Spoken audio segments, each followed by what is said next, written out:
He defied their godlike guardian. She couldn't look away *, he wasn't supposed to touch her.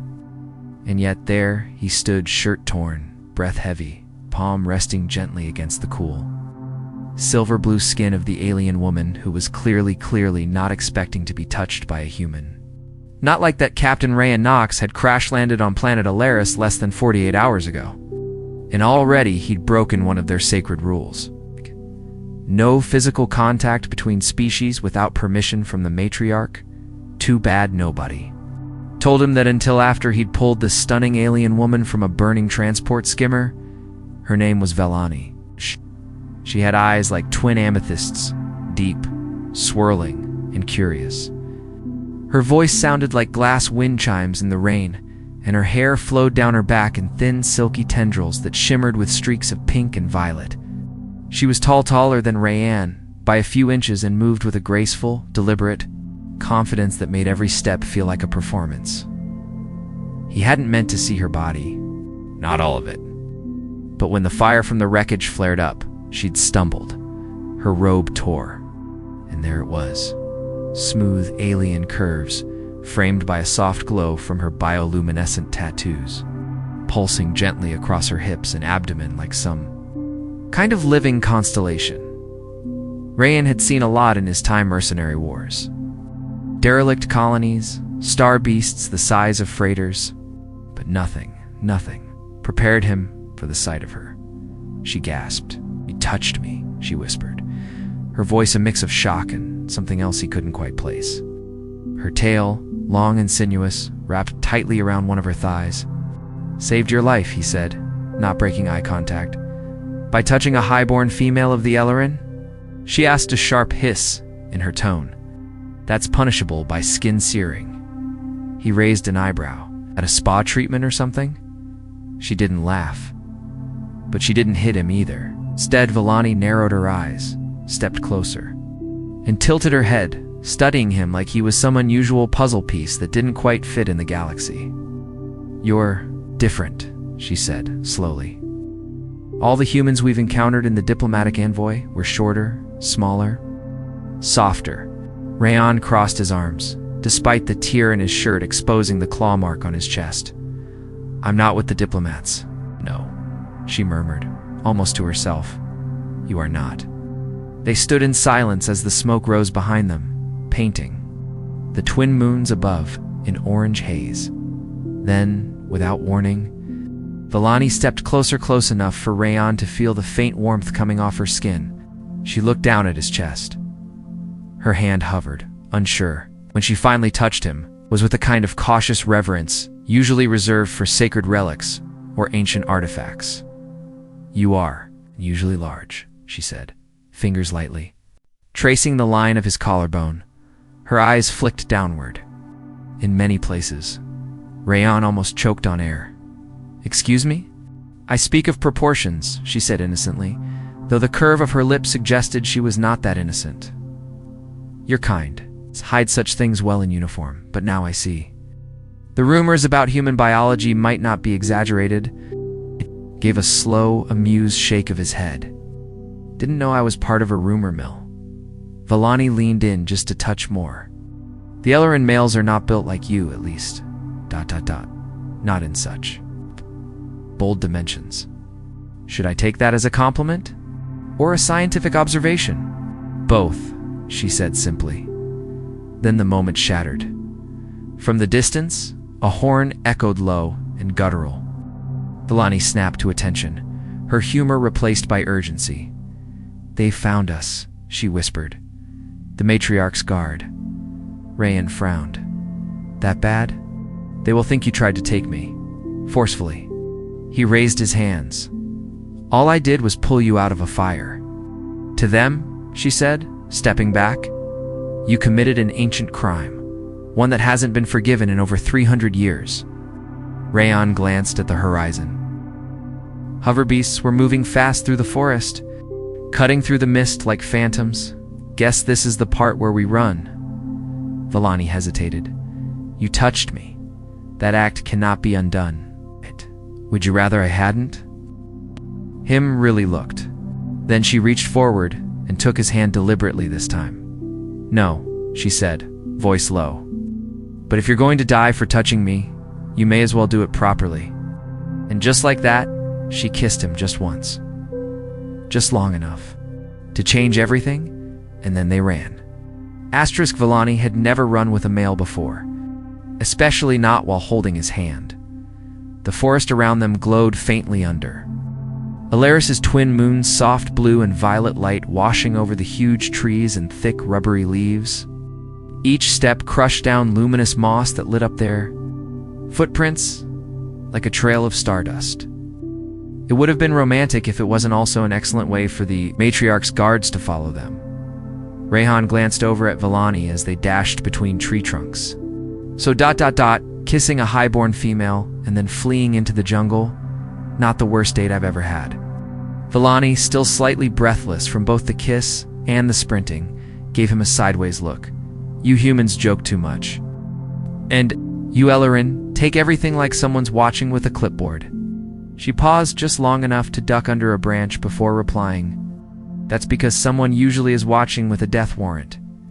They reached a thick grove where the branches interlocked overhead, casting a strange twilight between the trees. Rayan pulled Villani down behind a tree root the size of a transport truck and finally let out a long exhale. Villani leaned her back against the tree, chest rising and falling, face flushed. "I shouldn't have kissed you." Rahan tilted his head, trying to play innocent. "You sure seemed like you meant it." She glared at him. That's the problem.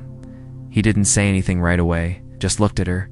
She wasn't like any woman he'd ever met, human or otherwise. Her skin had a soft bioluminescent glow that pulsed lightly with her heartbeat, and her body gave off a subtle floral scent that had to be natural, no perfume. Her tail coiled around her ankle again, betraying nerves she didn't show on her face. Villani finally broke the silence. "Do you know what it means for me to kiss you?" He scratched his chin. "Well, on Earth it usually means someone likes someone else, ... Or at least they're curious." "Among my people," she said, voice low, "a kiss between species is considered ... a biological invitation." Rayan raised a brow. "Invitation to what?" She didn't blink. "Bonding, physical compatibility, procreation, if confirmed." There was a moment of stunned silence. "You're saying," Rayan said slowly, "I just accepted an alien mating contract, ... with my face." Technically? "I initiated it," Villani muttered.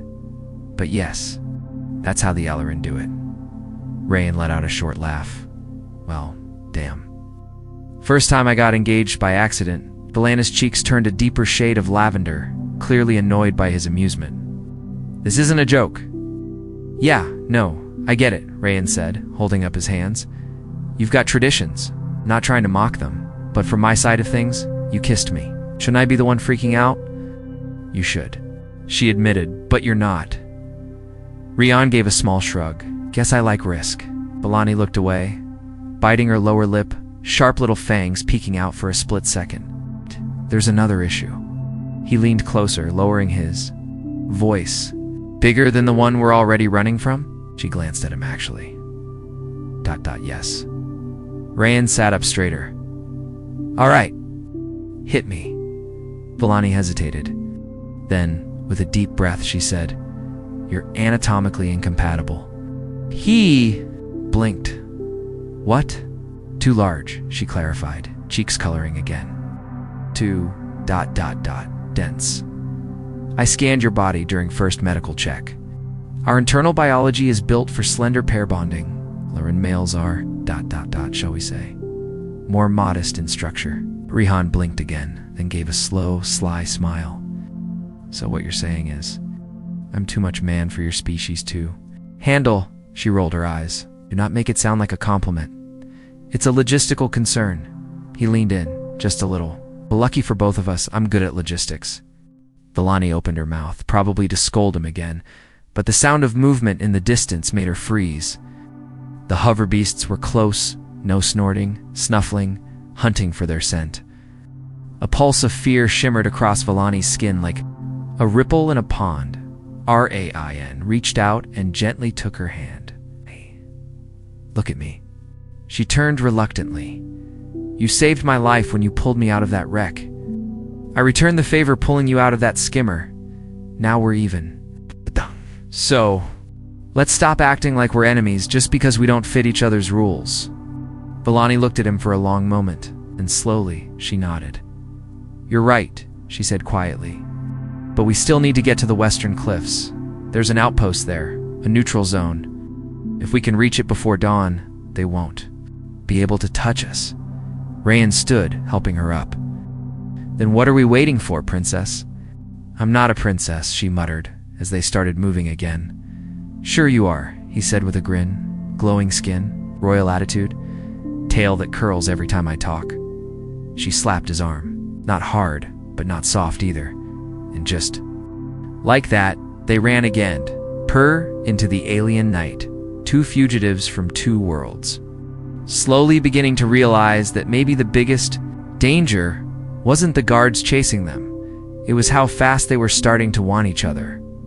Asterisk, by the time they reached the river gorge, Rayan's boots were soaked. Villani's tail was twitching like it had a mind of its own. The twin moons were dipping low now, painting the world in silver and shadow.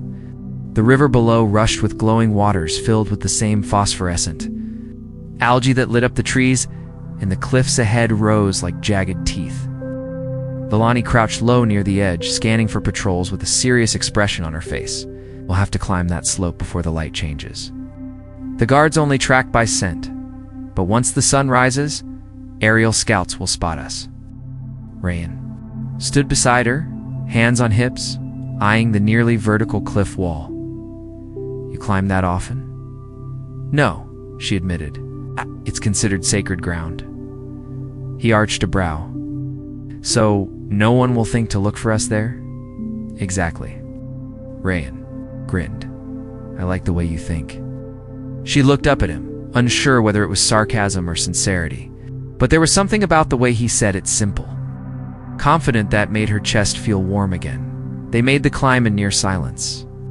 Save for the occasional grunt or muffled curse from Rayan when the rock shifted under his weight, Villani moved like she was born on the cliffs, elegant and sure-footed. Her glowing tattoos flickering gently with each motion. Halfway up, she looked down and caught him staring. What? He blinked, caught in the act. Just admiring the view. Villani rolled her eyes, but her mouth betrayed the faintest curve of amusement. Human males, you really are all the same. Rayan hoisted himself up beside her. Not all. I'm one of a kind. Just ask your medical scans. Villani flushed. That was for science. And what did science say? She hesitated. Then, in a low voice, it said, if our species were to attempt physical union, you would need to be extremely gentle. There was a pause.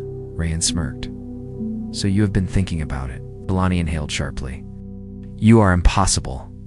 You started it, he said, brushing a bit of dust off his arm. You kissed me. You scanned me.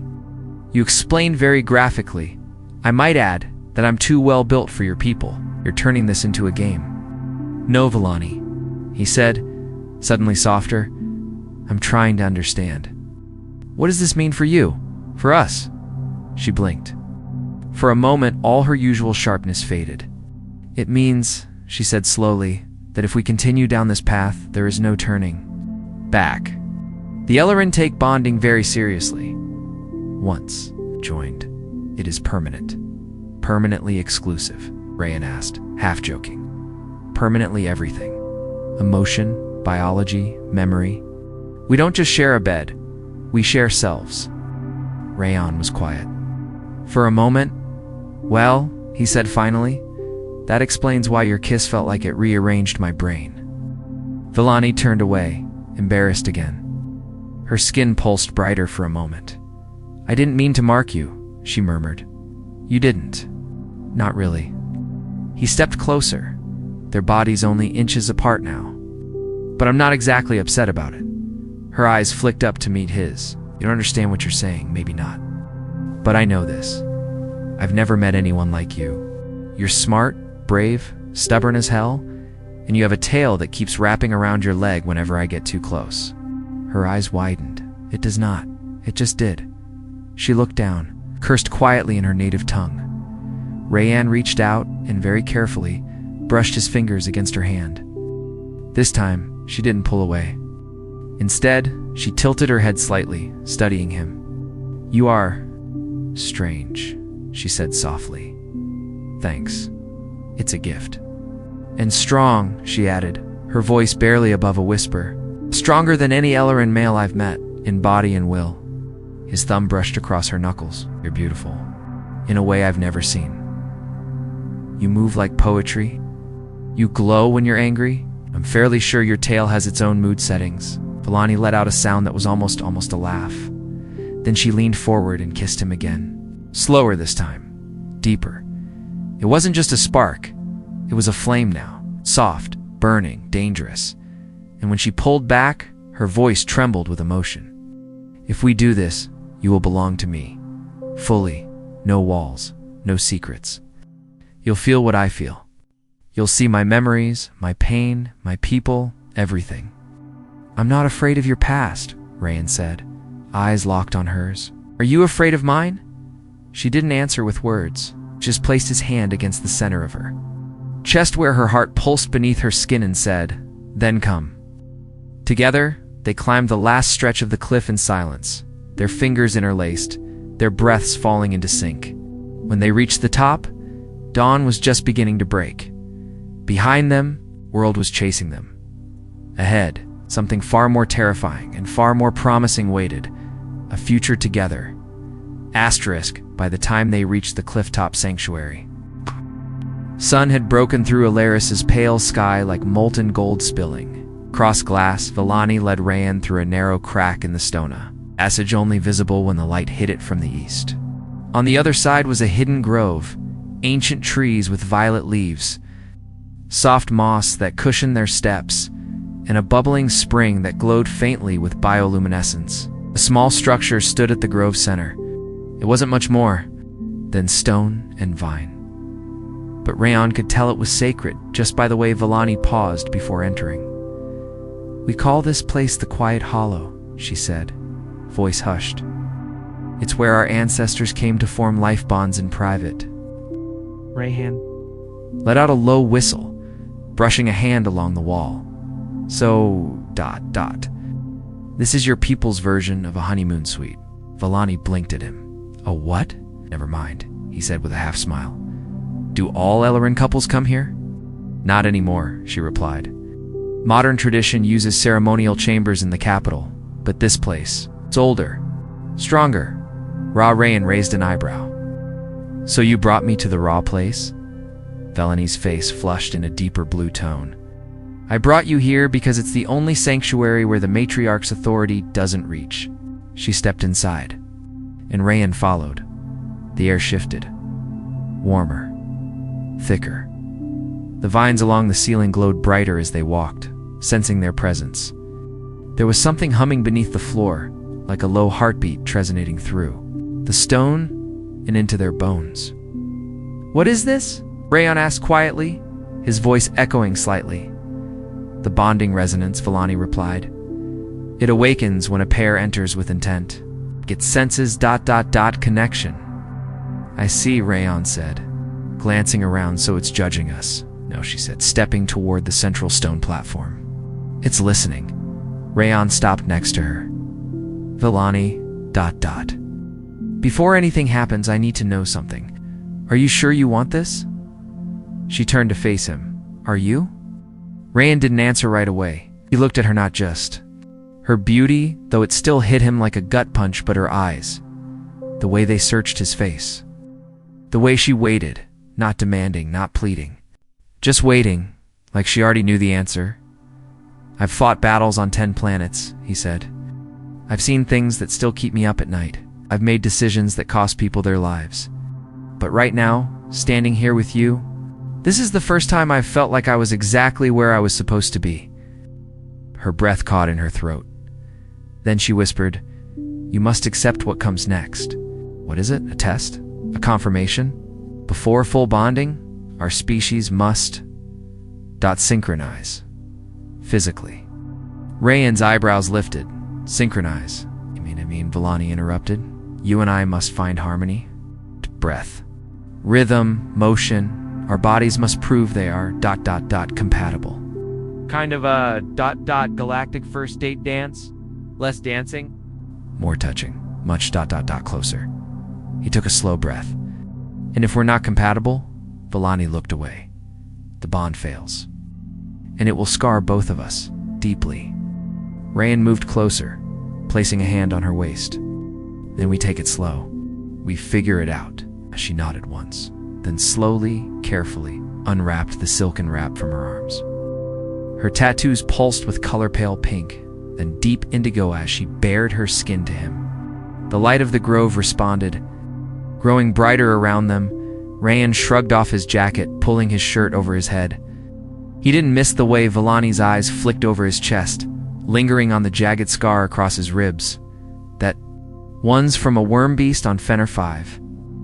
He said casually, I wasn't looking at the scar, she murmured. They stood chest to chest now, the air humming louder between them. When Vellani pressed her hand against his chest, he placed his over hers.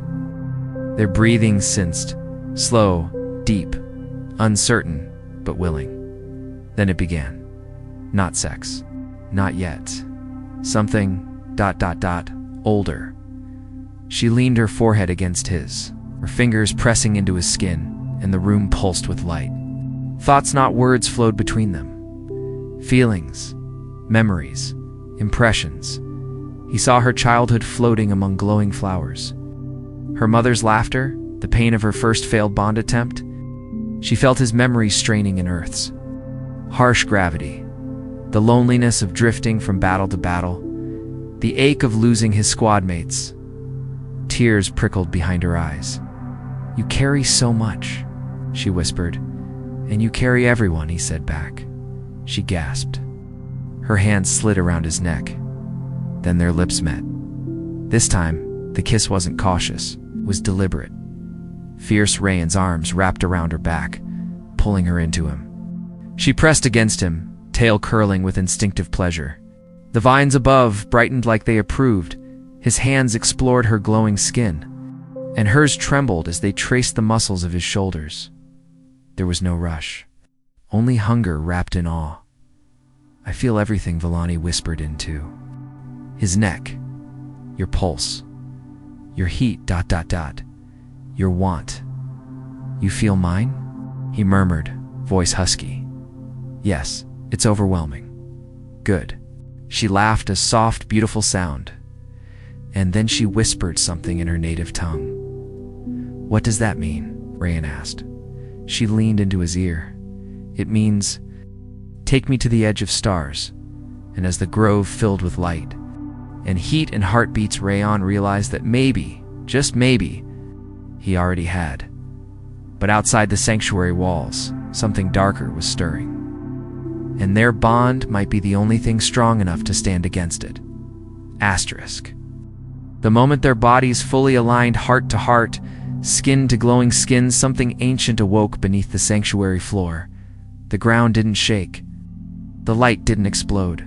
It was subtler than that, deeper, like the universe itself exhaled. Rayan didn't understand how a kiss could unlock someone's memories, or how touching Vellani's glowing hip could make his spine tingle with her emotions, or how for just a few heartbeats could feel her thoughts brushing against his, like the softest fingertips in his mind. But he knew this. They weren't separate anymore. Not really. When Vellani arched beneath him, her breath catching in his ear, he felt her pleasure not just through her touch, but inside himself, as if her joy became his, and his became hers. A loop of shared sensation neither of them had expected, let alone prepared for. She gasped against his lips. The resonance? It's locking.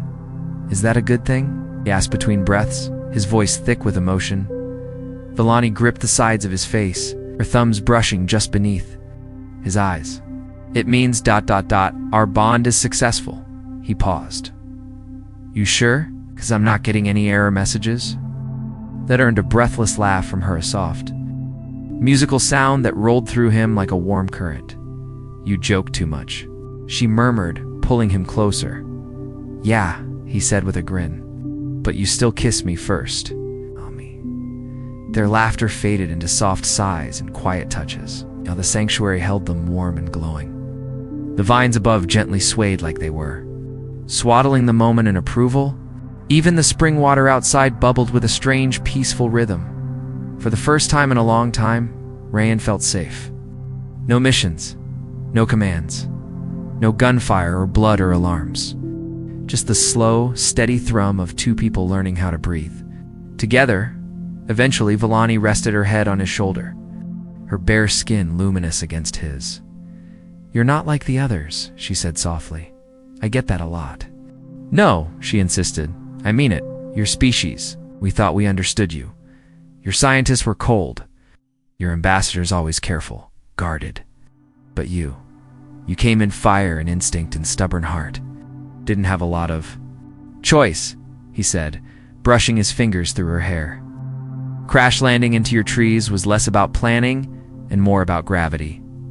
She smiled against his skin. "Still, I see now why the ancient texts feared your kind," Rayan raised. "A brow were fearsome?" She nodded. "Not because of your weapons, because of your passion. Your ability to bond so quickly, so deeply. You changed me in less than 3 sun cycles. You changed me in one kiss."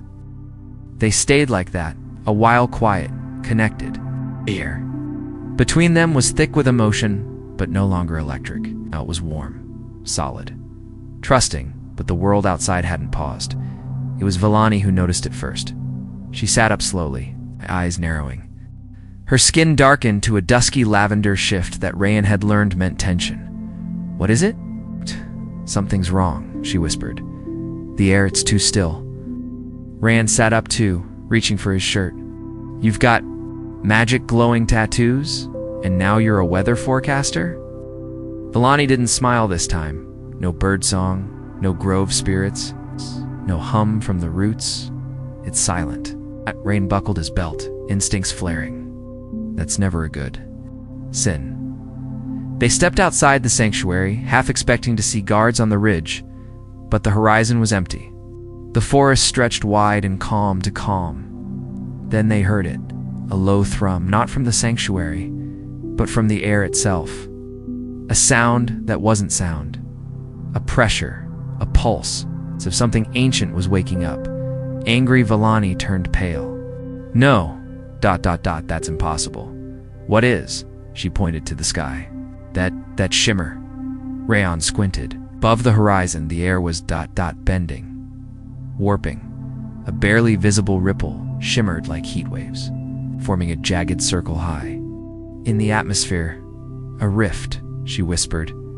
"A void tear, it shouldn't be open." He frowned. "A what now?" Villani's voice trembled. An unstable tier between dimensions. They only form when 2 high-energy biological bonds link in sacred ground. It means ... We triggered it. Rayan stared. "Wait, you mean we did that?" "Us. Our bond is too strong," she said, breath-catching. "It's drawn the attention of something beyond our world." A sudden cold swept across the grove, and the light dimmed just a little. Spring water rippled backward. The trees began to lean away from the sanctuary.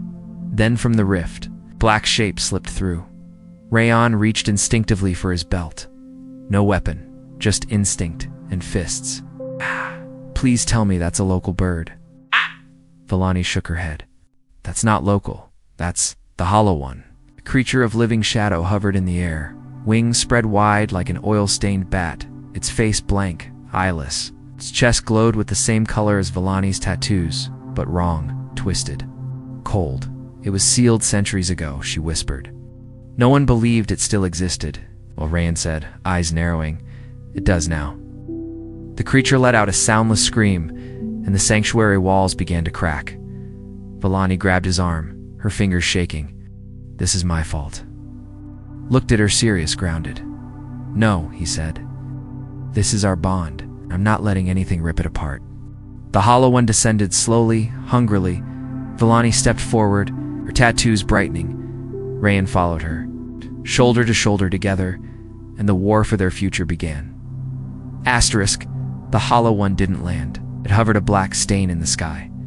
Wings spread wide like silence given shape, its body shifting like smoke trapped inside armor. Where its eyes should have been, there was only void, not darkness, nothing. Vellani's skin pulsed with warning light bright pink to urgent red. Her tattoos flared like fire in rhythm with her racing heart. Rayan stepped forward, shielding her. With instinct more than logic, "Tell me this thing bleeds." Vellani shook her head. "It doesn't bleed. It consumes," Rayan said, tightening his fists. "That's going to be a problem."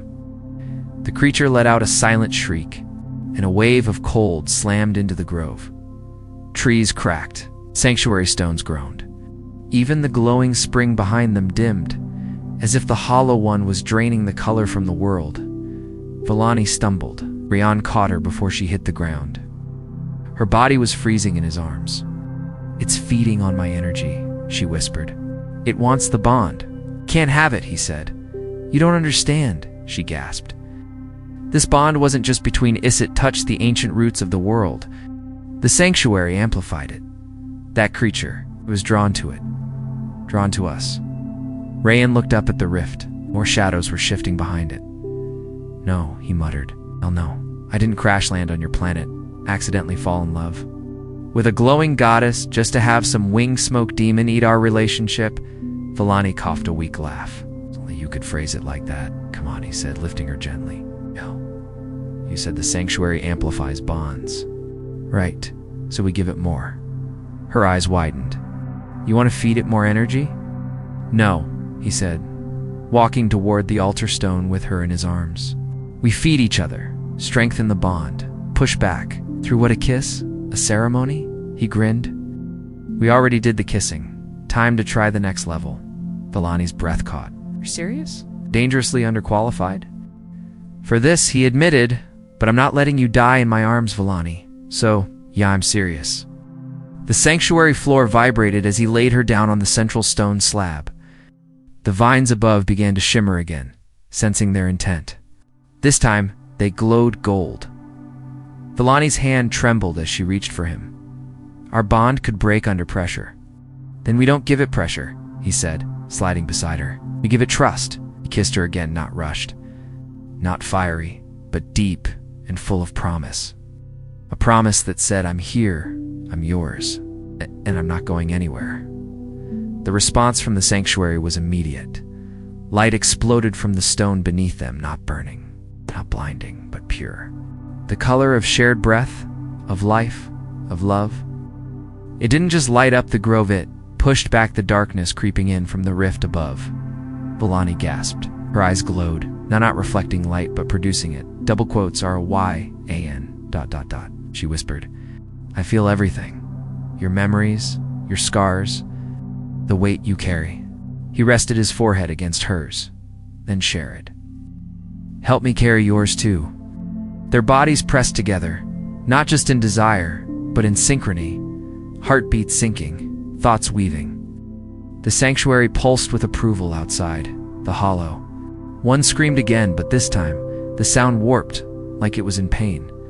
The light from their bond was hurting it. "It can't feed on us anymore," Vellani said in awe. We flipped the current. The hollow one began to shrink, folding its wings around itself. Behind it, the rift started to flicker. Rayan sat up, slowly, helping Vellani to her feet. Her body glowed so brightly now it was almost hard to look at her. "You've become a beacon," he whispered. "So have you," she said, brushing his chest. "Your biology, it's acting like a catalyst. Human strength, Ellerin resonance." This bonded something new. They stepped outside the sanctuary hand in hand. The hollow one lashed out, sending a shockwave of dark energy across the grove. Rayan braced himself, but the moment it hit them, the bond flared like wildfire, eating the darkness. The shockwave turned to mist around them, vanishing harmlessly into the wind. "It's weakening," Vellani said. "Then let's finish this." Together, they walked toward the creature. It roared in silence and dove straight for them, wings spread like a dying god. But they didn't flinch. Vellani reached out with her glowing hand. Rayan placed his hand over hers. Their palms lit like stars. When they touched the creature's chest, it stopped.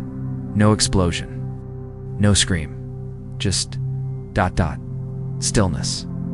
Then cracks spread across the hollow one's body. Lines of golden light split through the black shell. Sound like wind chimes filled the air. And then it shattered. The rift snapped shut with a single flash, like someone blinking away a bad dream.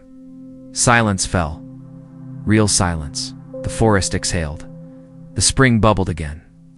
The vines swayed in peace. Rayan turned to Villani. She was crying but smiling. "You did it," she whispered. He cupped her face. "We did it."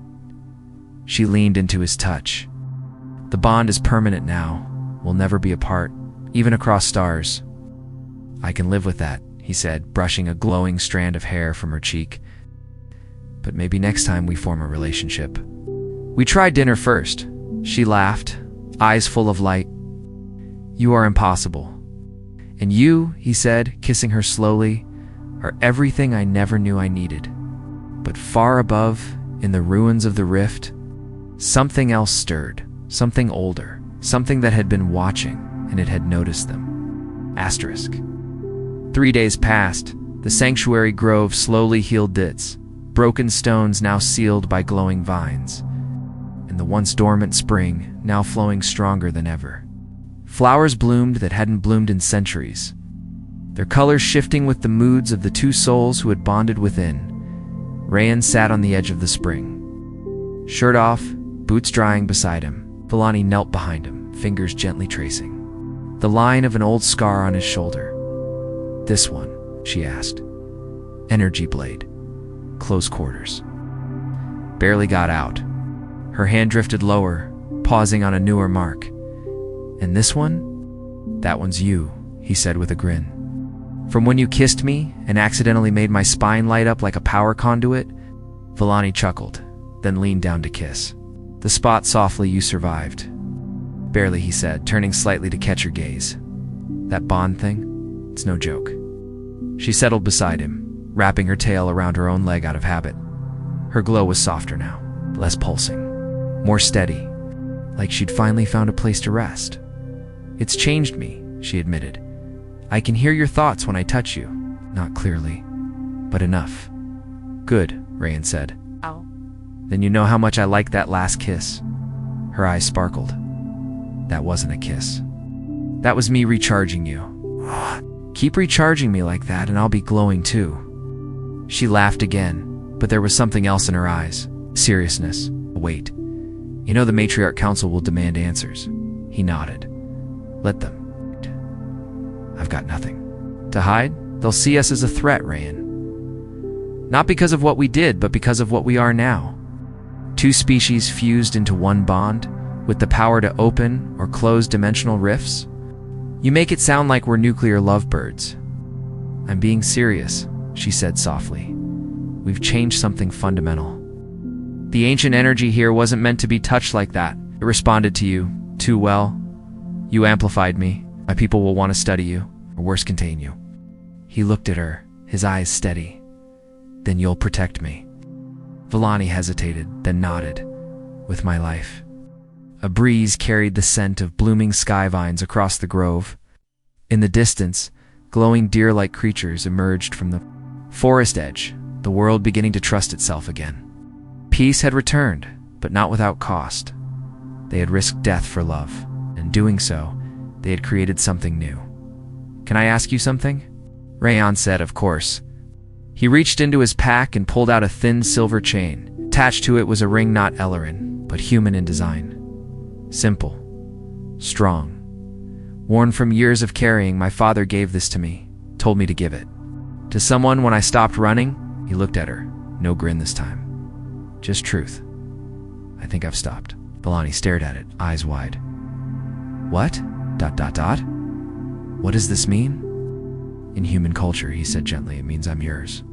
Bond or not. Glow or no glow. Forever."